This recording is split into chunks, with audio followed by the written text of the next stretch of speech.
gave you. And we're just going to go over just a few community expectations. And you're going to hear these again because we'll go over them in orientation as well. But we thought they were kind of important. The first thing I want you guys to do in your green folders is a Gathering Oaks Code of Conduct. We did not have this the first year of our co-op and realized, oh, that was a mistake. And so we've spent a lot of time putting this together, and I'm not going to read it to you. You guys obviously can read it. Most of it for returning students and parents, it's the same. We just want to remember, of course, our community is a Christian community. We're always going to look back to Scripture for our behavior and how we handle conflict and how we handle discipline issues. But we have to have it, something in writing so we can say, hey, if this happens, this is our structure. This is what we're going to do. And the whole point is to have unity in our community. We always want to restore a family and a child back to community. It's never to kick people out, and we always want to restore if we can. That's our goal, to restore them back to the Father and back to community. And so this whole code of conduct is written based on that. So you guys can read that, but I do want you guys to turn it over. We did add something this year. It's at the bottom. It's called attendance and participation. And Brandon kind of hit on this a little bit yesterday about when the 9 of us came together, the board, to start this co-op. One of the biggest things was we wanted to be able to, have this community, but do it at a very low cost. We wanted this available to everyone. We didn't want this to be a privileged thing for people that could afford it, but that everybody could participate. In order to do that, the biggest thing was everybody had to do their part. And so, like Michelle likes to say, all hands on deck. That's her favorite term. And so it's really important that you have a role and that you fulfill that role. And so we just want to stress that you're making a commitment to our community. We're all the body of Christ. We all have unique personalities. Like Jenny, I'm never going to be able to do fun game thing. That's her amazingness, right? And so I have different amazingness. I'm on time. Those are just that's it. I'm early. Every time I take another child in, I'm earlier. I don't understand it. It's weird. It's my superpower. I don't know. But we all have giftings. Megan's the foot and I'm the head and you're the, we all have different giftings. And for this to be successful, we all have to show up. It's not about one person, one teacher. And so in that spirit, we need to make sure that we're on time. That is really important, because if you're not on time, that means someone else in the community is having to do your job. And of course, there's tons of grace. We have sick kids. We have, cranky husbands, whatever, I don't know. That would keep you from getting here. So there's always grace, right? But we want to make that commitment and try the best to be here. It's 28 Mondays that we're making that commitment. Let's see, what else do I want to say? Each of us will have a weekly role. So every week you will have a role. And if you are off that week, so there are a few of the teams, which I'll explain in a second, that you're on 7 weeks, off 7 weeks. It does not mean that you do not have to be here or that you can sit at the coffee station, which I would prefer to, and have coffee. But it means either you need to be with your kid, one of your children. You can always, it's a great opportunity to see what your other children are doing, or there's always a spot to fill in. So because there's parents there's always a sick kid. So you might have to fill in. You might be a science teacher, but you might have to fill in art. You might have to fill in PE. So you always have to be willing to jump in. That's the beauty of our community, for us to work well. Let's see. And we'll talk about that in a second. The other big thing, and it was so cool, in my group last night, Mariah, sorry, my name's Mariah shared, we were talking about what they loved last year, and she was talking about opening assembly. And opening assembly is one of the most beautiful things we do. Particularly this past year, we had the middle and high schoolers leading the worship, and it was so awesome, you guys. I teared up every week. It was so beautiful. But you need to be there at 8:45. It's really key. Her son started taking, he's 5. Yeah, guitar lessons because he saw them and he's like, I want to do that when I'm that age. So it really is a really cool way, but it's the only time our whole community is together, because even at lunch, a lot of the younger students leave. So it's really the only time that you will see the young kids all the way through 12th grade be together. And there's something really cool also I shared, seeing the middle and high schoolers learn the memory verse. The memory verse is hand motions. It's really cute for your kids. they all learned it last year. I was like amazed when I look over there and my 6'3", 14-year-old was like doing the hammock. I'm like, who is this kid? But it's just such a beautiful thing. So we want to be on time for that. It's really, really important. Okay. Anything else I'm forgetting about the code of conduct? Just to look there, just remember, like, I think I said everything. Obviously, also your students are expected to participate. If they're coming, they need to participate in the activities, obviously. And again, there is failure to do this at the end of the year might be that you aren't asked back to our community. And that's just because we have to all be on deck. Yeah. You can No, finish. I'm done. Okay, With the sorry. Yeah. What are your policies for example, sickness? You know, how do you know if you're invited to the community? If The there's sickness. There is a sick policy Okay. that will be in the info packet Okay. for the orientation. Okay. It's pretty standard, no fever for 24 hour, you know, that kind of thing. But it's written out. Okay. Yeah. They And don't then- want you to come if your kid is sick. Yeah. Do not come. Yeah. And then if you have like Sunday night Yeah. somebody got a fever, Yeah. or that morning somebody broke their Yeah, leg. Like right. who do you contact? How do you Yeah, tell people so you won't be you there? want to contact one of the board members. Oh, Okay. well, if you are going to be, that's not true, sorry. If you, let's say you're an art teacher and you are on that 7 weeks, you need to call the art lead, which I'll tell you who that is. We'll give you that paper because they will help you find a substitute. We want you to try to find your own substitute first, and then you can contact like one of the board members. Jenny or Amanda are kind of our Monday go-to people, but you really can contact any board member that you need to if there's some other problem. But as long as you contact your lead, then who do they let know that the kids aren't going to be there? Is it just the lead? That's the only person? Yeah, I mean, so the board, we use GroupMe. The board also has their own GroupMe. So if somebody calls, say Amanda, and says, hey, we're sick, we're not coming, she'll usually just put that on the GroupMe so we're all aware and we can start. So to all of the fill in leads the are a gaps. board member, so Yeah. it will get back to all of us. Okay. Yeah. Good It questions. happens every week. It happens every week, yeah. We're constantly Monday morning, we get Yeah. And I mean, and Yeah. real quick, with Yeah. that sick policy, I mean, 2 years ago, like literally half the community had the flu. And so we don't, and it wasn't anybody's fault. Who knows where it started? Like who was patient A? 0, you know? But, She's admitting it. so we, yeah, I mean, we definitely want to like keep sickness at bay when we can, so. yeah. Right, for sure. All right, so here's the fun part. You're going to learn your role, although I think most of you already know it. There's been a lot of little murmurs. Okay, so yeah, can you help me? So we're going to hand out 3 different pieces of paper. Okay. So these are only here for the Okay. I'm going to give them a second to hand this out, and then we're going to talk about these 3 sheets really quick. There's 3 different sheets. Some of you only get 2. The first one is called Community Day Roles. So this is your role every single Monday. Okay? So they're being handed out now. We'll kind of go over those real quick. So they look like this. Community Day roles.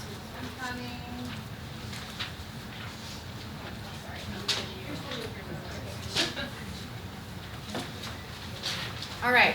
So everybody have this sheet. It's coming? Okay. Yep, it's coming.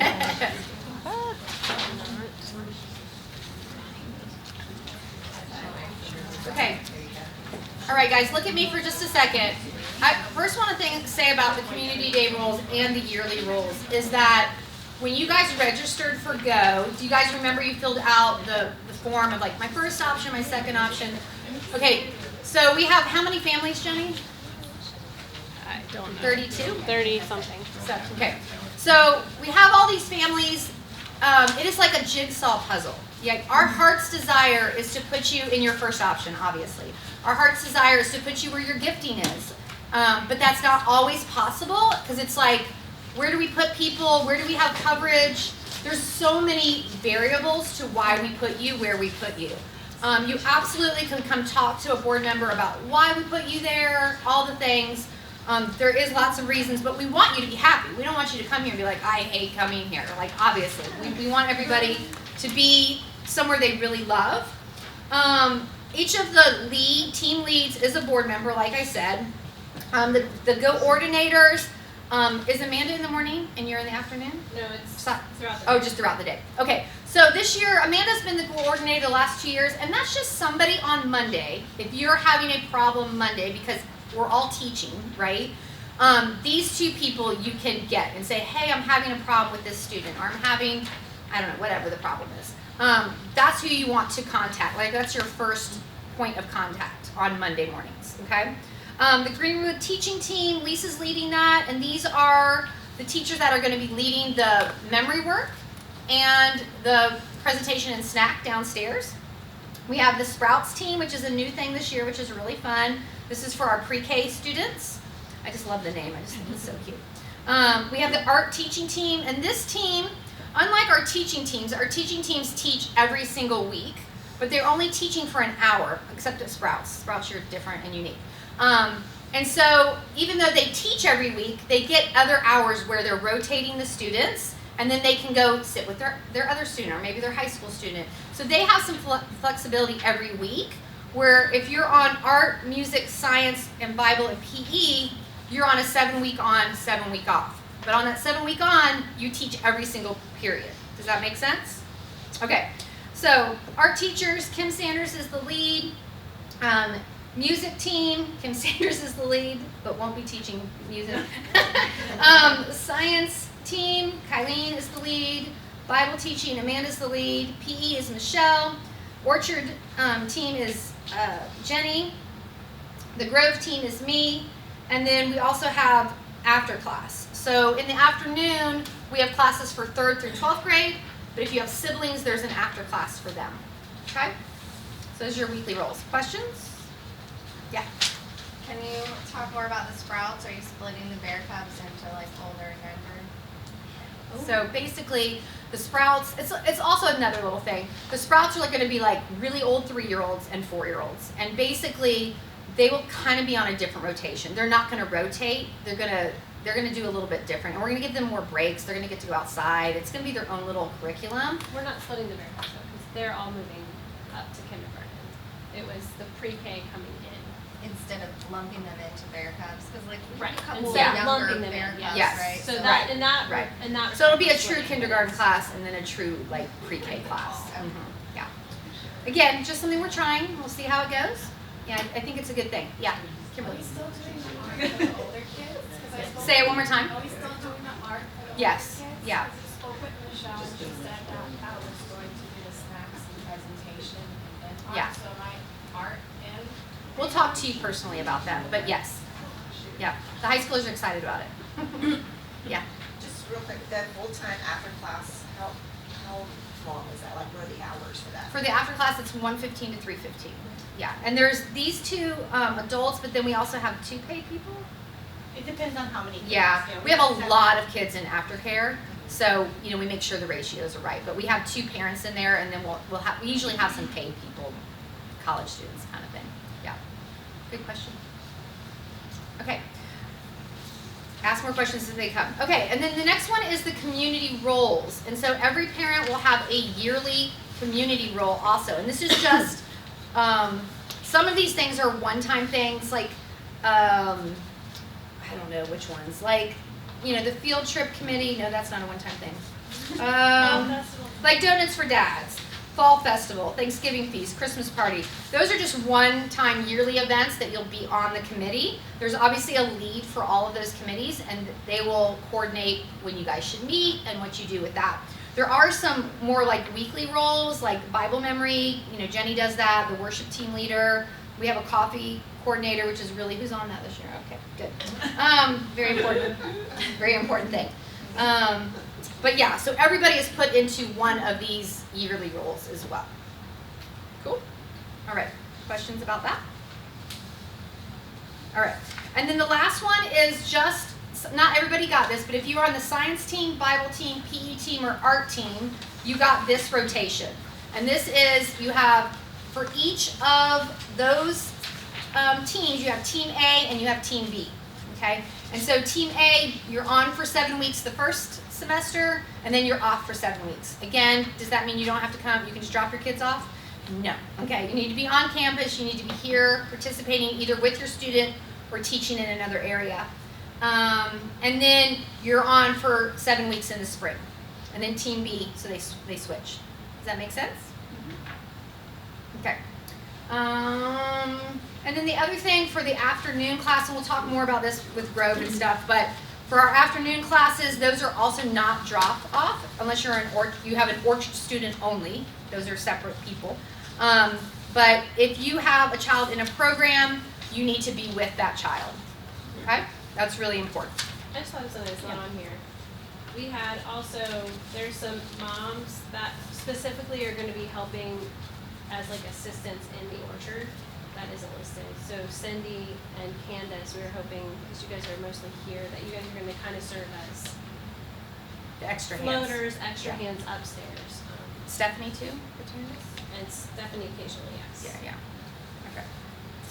Yeah, Orchard is a little bit of a different thing than the younger classes. There's different rules. Yeah, Lisa. So, one thing too, I noticed, you said beginning of class, but the goal this year too is to make sure that we have 1 or 2 moms in during presentation and memory work time with the teacher, because it's just really helpful with behavior issues. So if you aren't on, just make sure you go in your kids' class, one of your kids' classrooms, or each of your kids when they're in memory work and presentation, just say, hey, do you have a mom in here?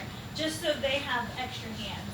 Great It's really point. helpful. Yeah, and because our classes are kind of big, and so there's 10 to 12 students.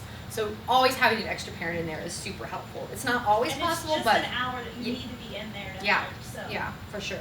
Just wanted a couple other last minute things I want to talk about is we want to make sure, obviously this is an amazing facility we get to use. For several years we were at a really old, dirty, there was rats in the ceiling, I won't say, but yeah, facility, and the Lord just, what was it? Squirrels, yeah, dead squirrels, yeah, they weren't rats, you're right, it was dead squirrels. And so God really opened up this facility, and they love having us here. Like this is they won't let us give them even a little, not that we have any money, but we always try to give a little stipend. They're like, they won't take it. They believe this is an extension of their ministry, and they're so awesome to us here. They let us use whatever classrooms we want. So we want to respect it. We want to make sure, like, if you are an art team, when you leave that room, you want to make sure the art room is cleaned and the trash is taken out. If you are a teaching team, you want to make sure that room is cleaned and the trash is taken out. So we just want to be really mindful, and we all want to help do that, because at the end of the day, the people that are here left, are cleaning it up mainly. Jenny and Kylie and Kim and Lisa. And so we really want to help them, so there's very minimal to do. So we just want to keep that in our mind.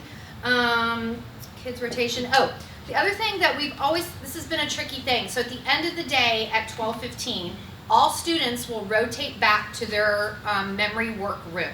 Okay, so the students rotate all day long. So they rotate to art, they rotate to PE, they rotate to science, and they rotate to their memory classroom. And so all these classrooms, the teaching team has one of those rooms for their class. And so at the end of the day, wherever rotation they're at, they will rotate back to the memory class room. They are not allowed to be dismissed until you go get them. So a lot of times the students are like, well, my mom's right there, my mom's right there, my mom's in art. The teaching team is not allowed to let them leave until an adult comes to pick them up, or a trusted high schooler, which is fine. Like sometimes, if you've communicated with the teaching team, hey, so-and-so, Toby's gonna pick up Anna, that's fine. But we just wanna make sure, so at 12:15, you wanna wrap up as quickly as possible and get your student, because lunch is going on, the teaching team is left in there till 12:30, that's not good, okay? Does that make sense? All right, the other thing is we wanna make sure we dismiss the classes on time. If you're in art, science, or PE, you need to be very conscious of, thank you, that's the word, of the time, because if you go 1 or 2 minutes over, it messes up all the rotations. That means the next rotation art started late, and then they won't get their art project done. So we all need to really stay on time, which I love, I'm about it. And so it's really hard because sometimes you're not done, right? And so we just gotta let it go. You guys gotta let the perfection go. It's like, okay, it's time, we gotta move on, because then it'll mess up every other rotation. Does that make sense? Okay. Already talked about being in open assembly. Anything else I'm forgetting, Lise? Yeah. You can make as many comments as you want. So, 2 things about the facility. So we are very grateful for Emmanuel Baptist.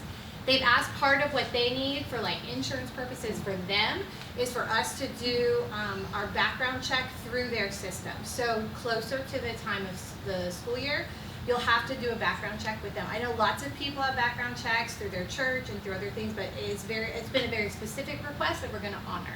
It's not, we And it's pay not, for it. yeah, I was gonna it's say, it's not gathering costing those. you additional Yeah. money, we We pay for it out of the absorb that tuition. cost out of the tuition, and so just know that that will be coming, and it's yearly. So it's not like every 2 years, you have to re-up. It's every year they'd like for us to do it again. So just know that that is coming, and then nursery also. Yeah, For that's those of you who have nursery kids, we do hire workers to be in the nursery. It just helps it to be more consistent for the little kids.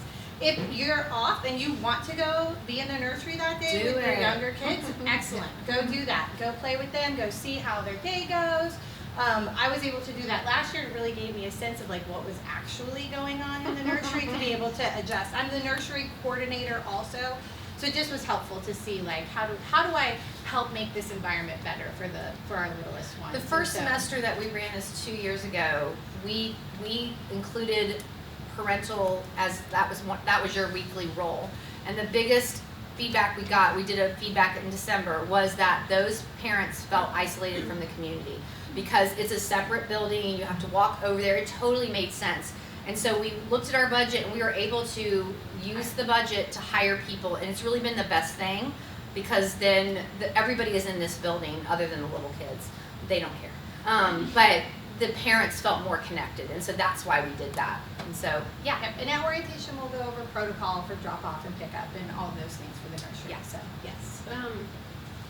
That's all I'll just say. But they also like for us to do like a safe church type of training. Didn't everybody do it? To watch the videos? That was 2 years ago, yes. And I don't know what their policy is going to be that year, but in general, and piggybacking what Krista said, that we really want there to be 2 adults present at all times if possible. Like, you know, there's rules about like we don't go individually into the bathroom. You know, that's what helps having those 2 teachers. So like, if a kid needs to go, a parent can, or you know, like we're a team here. So that idea of not being off is so true. Like, you're off from your responsibilities like that are written down on this sheet, but we really need everybody to constantly be vigilant and eyes open and like available so that we're not putting anybody in an awkward situation. And the times that we haven't been able to do that, we leave the doors open. Like, there doesn't need to be closed doors, like, unless there's 2 parents in there. So we try to do these safeguards to keep the community safe. Do you have a question? Oh, but you're like, all right. I think that's it. You guys have any last questions? Oh, Yeah. are we still signing up? I remember last year signing up to help in the nursery like one I time. don't think we're gonna need that this year, but I'm gonna leave it, you know, it could change. But right now, I think we're good. Yeah, so. All right, so now we're going to transition into Kylene, and she is gonna talk about the Greenwood, which is our youngest kids through 5th grade.